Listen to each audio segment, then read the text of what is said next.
ህይወት ያላት ቀልብ ወይም ህያው ቀልብ የምትባለዋ ቀልበን ሰሊም ንጹህ የሆነች ከበሽታ የጠራች አላሁ ስብሓነሁ ወተዓላ የቂያማ ቀን ነጃ የሚወጡት ሰዎች የዛችን ቀልብ ይዘው የመጡ ነው ያላቸው ሰዎች ናቸው።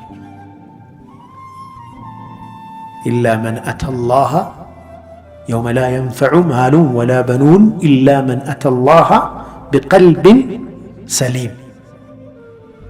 ገንዘብ አይጠቅም፣ ልጆች አይጠቅሙ፣ ስልጣን አይጠቅም፣ ምንም የሚጠቅም ነገር የለም።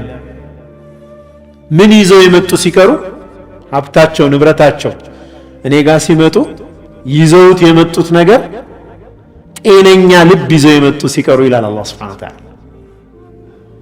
ከበሽታ የጠራች ወደ አላህ በመቃረብ የተጠመደች ሹብሃና ሻህዋ ሁለት በሽታዎች ናቸው። ዋና ዋና በሽታዎች ሲጠቃለሉ የቀልብ በሽታዎች ሁለት ናቸው።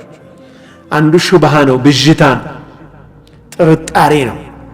ቂያማ አለ የለም፣ ከሞት እንደው ሞቶ መቀስቀስ ይኖር እንዴ ብሎ መጠራጠር።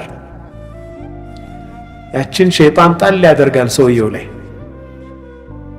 አላህ በእርግጥ ለዚህ በሽታ አጥጋቢ የሆነ ምላሽ ቁርአን ላይ ሰጥቶ እናገኘዋለን። ቁርአን መድኃኒት ነው፣ ሽፋእ ነው።